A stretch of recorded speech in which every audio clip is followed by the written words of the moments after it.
Right, nice to see you all again so soon.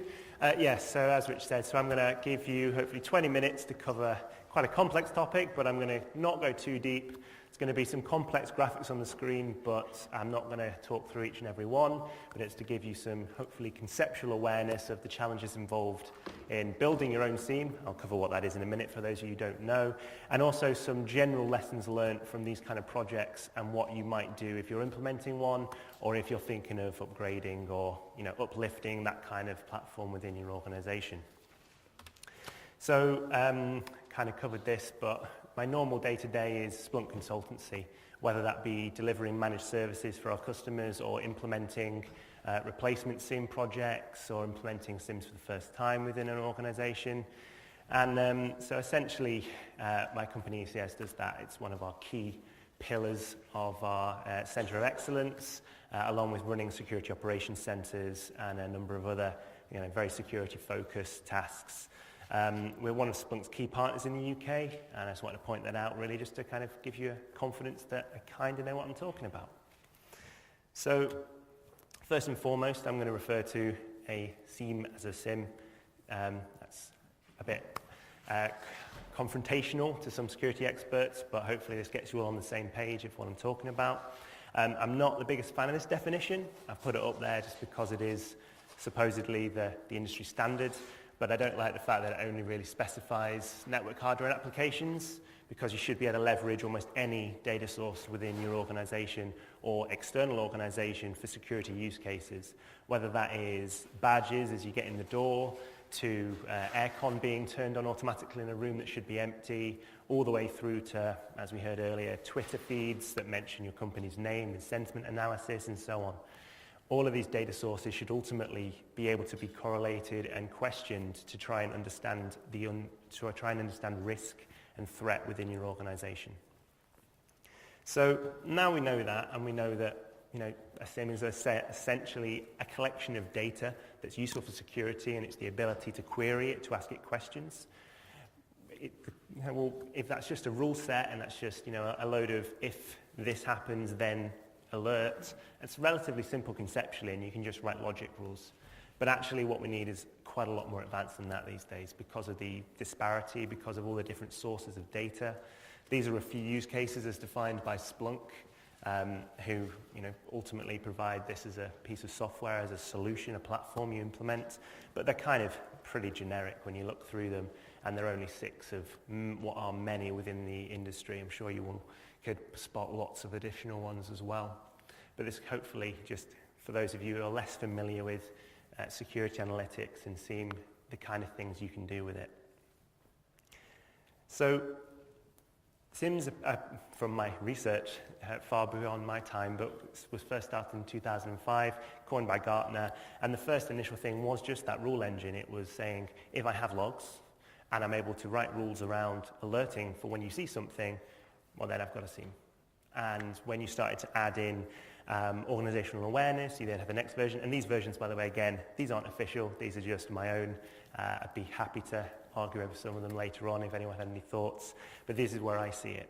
The second version kind of I see as 1.5 is when we start to take in awareness. So this is other contextual data within your organization to bring context into the alerts you receive, whether that is an understanding of who your admins are versus your secretaries versus your CEO. It's contextual awareness.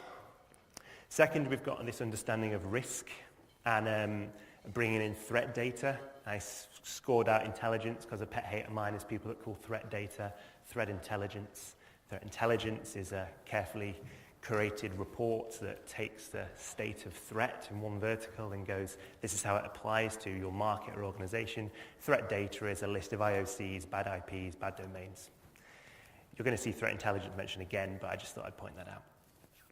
So we're now at a position where many vendors and organizations are calling it next-gen SIEM. Next-gen is also a pet hate of mine, but I'll not go into why. But eventually I'm looking forward to post-gen, everything, firewalls, SIEM, etc. And this ultimately, for me at least, comes down to kind of the implementation of machine learning algorithms to help spot the outliers quickly, to spot the things that are abnormal, the behavioral indicators. And it also has to do with orchestration. some might call it automation, the ability to tell your platform, your computing devices to take an action when they see certain events or certain things. So this might be taking some indicators of compromise, let's say a list of hashes that you've pulled out of some threat data feed that you pay for, and it's automatically bringing them in and correlating them with your rule engine and saying, when you see this, I want to automatically go and tell my endpoint monitoring tools to now search for this new hash. Even though their automatic rule engine didn't detect it, I've pulled in a separate source and I'm now going to take automated action that will give me insight. Maybe even if I see this hash on a device, I want to segment it on my network. I don't want to give access anymore, privileged access to my database servers, etc. So that's what I mean by orchestration, and I'll talk a little bit more about that in a minute. So I've worked in organizations where it might be implementing a new SIEM or uplifting an existing one or pulling one out, decommissioning and putting in a new one. And some organizations see this as a very simple problem and soon realize that it's not. Whether that's building it themselves or implementing a vendor's SIEM, they'll often end up severely broken at the end of it, or over budget, or will deliver a fraction of ultimately what they wanted to do. And one of the big reasons for this is simple complexity. You're trying to solve a complex problem, and it's not just something you buy off the shelf, plug in, and it's done. Although the use cases may be reasonably generic as far as threat and the understanding of what constitutes a threat, the implementation of that in your environment is really difficult. And there's a lot of techniques we can do to improve on that, which I'll go into in a minute. So I've broken down a SIEM into 4 component parts. These again are my views. I'd be very interested if anyone's got any additional ways of breaking it down or any questions. We can cover that at the panel later. But ultimately, it's based on rules, context, integration, and frameworks. So at the very bottom, integration, I cover this as the ability to take things, i.e. data sources, and the ability to do things after your rules have done something. So that is the integration into your firewall's API so that you can automatically block bad IPs that come from a threat list. It's the ability to take data sets that don't need a schema applied in 6 months of engineering to onboard into your big data platform, because it turns out that's sometimes quite hard. So integration is really important. Frameworks, how everything fits together. You can build a rule engine using grep, and you can have a script running in Bash or Python that automatically runs it and sends a SNMP trap out and go, I've got a SIEM, it's great, built it myself. But how extensible is it? How much work does it take to maintain it? Or when you build a new rule, how much work? You're an expert in that particular niche of your field, fantastic. When you hand it over to security engineering or your operations team, are they able to maintain it? Do they understand how it fits together? And so I feel frameworks are really critical and something that I see missing a lot, especially from homegrown solutions. Third, again, context. So this is organizational awareness, feeding in an understanding of identity, who your identities are, what is their relevance, what is their risk of those identities being exploited. Super admin account is far more risk if it is got a much higher risk if it gets exploited to damaging your environment to a guest Wi-Fi login. So given some context to identity is very important, and also assets. What do you own? What's covered by your log sources? And again, understanding of risk between them. What contains your crown jewels? And also an understanding of, if compromised, how should the correlation work? Is it going to be really risky if this gets attacked or compromised, or is it actually, well, it's a Docker image and it gets blown away every 30 minutes anyway? Don't care. And then finally, of course, the heart, the rule, the correlation search, possibly the machine learning algorithm that ultimately identifies your outliers or uses linear regression or one of the other hundreds of different algorithms to work out things that you're interested in versus things that you aren't. All of that ultimately is, your engine. So with that in mind, what I'm now going to focus on does come specifically from Splunk's product, which is enterprise security as their SIEM. But I think ultimately the frameworks are quite general. So this is the high level kind of software architecture of their SIEM and how they've put it together. I'm not going to cover it in deep dive. I am going to go through the frameworks slide by slide to give you an understanding. They're high level, but hopefully give you some insight into what goes into building something of this nature. So zeroing down on the frameworks part of this diagram, what you can see is that all your content, your rules, sit outside the frameworks. Your framework is agnostic to anything else other than an understanding of how things move throughout your software. Your content, your data gathering sits outside. That's done by a separate part so that you can develop things that do one portion of it without having to code for the whole thing. And so moving into the frameworks, first of all, we have notable events. So this is ultimately when your rules or your rule engine says, I have a problem. It's how it moves through the system. How is it exposed to your security analysts or your operations teams? And how does it then track what they do with it, the workflow? So moving all the way from what is the filtering, so what am I looking for? How do I group events into a single thing? And moving through into the persistence and understanding of where that's stored. And then finally exposing that to your analysts in a way in which they can consume it, process it, triage it, and then potentially escalate it. Next, we have asset and identity. I think I've kind of covered what I mean by that, but essentially it's, well, how do you gather that data and how do you make sure it's persistent? How do you understand and store, well, as someone goes through a joiners, movers, leavers process and their role changes, how does their risk change? How does it get updated within the system?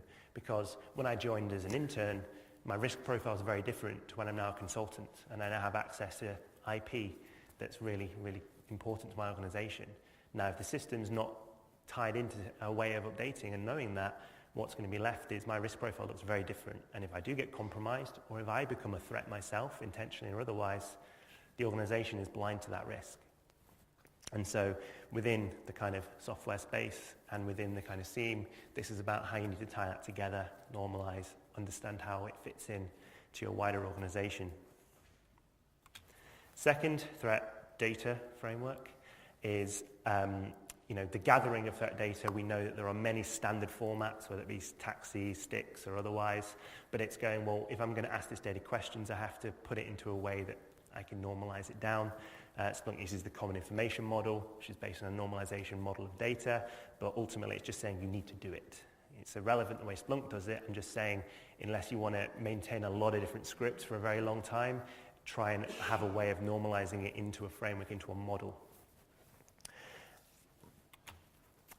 Very important, risk analytics. So taking the contextual information from these other sources that have been exposed by the frameworks, it's building them into something that ultimately you can apply a risk to. And you can understand how that risk moves and changes depending on what asset and what identity is leveraging it. And then finally, in kind of the cutting edge, if you will, and this is augmentation, this is adaptive response in Splunk's terminology, but ultimately it's about taking action either completely automated or semi-automated. So rather than an analyst getting repetitive strain injury from taking screenshots, copying and pasting things into Word, emails, scripts, command line windows, it's the ability to, on a drop-down, go, now scan this IP, and it logs into McAfee EPO or to semantic endpoint protection or one of the more next-gen solutions, and going, now take action. I don't need to log into another portal. I don't need to remember what the playbook was for this because it's built in. So you remove the kind of human element of making those mistakes and go, if this is the action that I've decided I want to take every time, then why don't I make it so that is the only option? And I take that action, I consume the result, and then with my human intelligence, I draw my conclusions and I decide whether it's going to be an incident or not. And then it's also about, automatically logging into firewalls, making changes, adapting rules, all those kind of things, which if any of you kind of keeping up to date with what a lot of the vendors are putting out there, adaptive response, augmentation, automation, they're really big selling points. A lot of them now partnering with companies like Splunk or HP, IBM, etc., where they're saying, well, we're not opening our API, we're documenting this for you, build the connector, make it easy so that you can do something on our device automatically, because that's what their customers are really wanting. So to kind of close, for me, is some general points. So these are completely vendor neutral, these are project neutral in general, but for me, in all the SIEM products I've done, these are kind of my 4 pain areas where I often have a lot of issue. And first and foremost, it's understand what you want to get out of it. The make me feel safe is not a valid business case.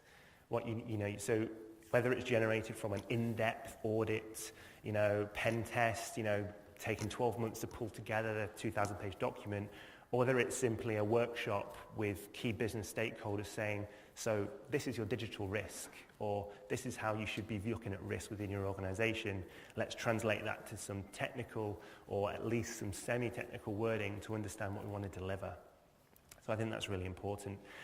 Prepare for the project. The number of times either me or a member of my team end up going on site and the hardware's not there, the provisioning isn't been there, the other teams that we need to interface with aren't ready or haven't been told. So if you're going to be collecting server logs from your entire Windows estate and you get your specialist in, an expensive day rate, and then you approach the Windows team and they say, you're not installing an agent on our boxes. Perfectly valid for them to have that concern. They're responsible for the operation of your entire directory. But if you've got that requirement, you've got to have that conversation. Have it early. Bring them in to the fold. Don't sit there sending out emails saying, well, they never responded, so we descoped it. Very important. Integration, don't stick to just that simple one use case for compliance because it came out of a single audit point. Look at how you can really leverage as much data as possible.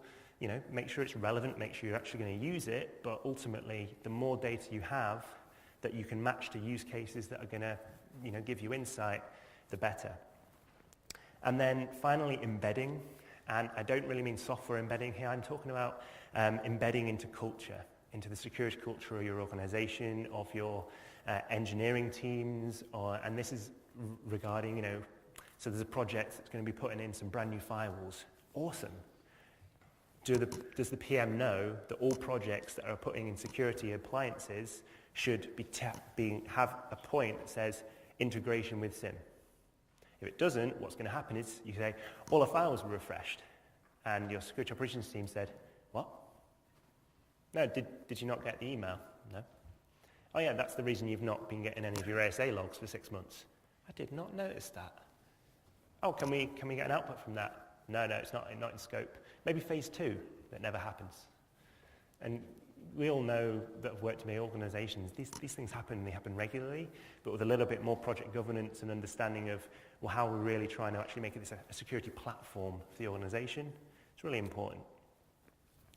So that's pretty much all I have to say on deconstructing the SIEM. I hope you've have some form of takeaway, and if not, please talk to me later and I'll look to improve. Finally, I run the Splunk user group in Edinburgh. Anyone that either works with the toolset or is interested in learn more, it is a technically led event, there is no sales, and we've now been meeting for 6 months. We've got a solid kind of 30 people that turn up. It's kindly hosted by Napier up at Merkiston, and our next one's on the 27th of June. Just Google Splunk user group Edinburgh, or check these slides later on. So for questions, I'll be on the panel later, but thank you very much.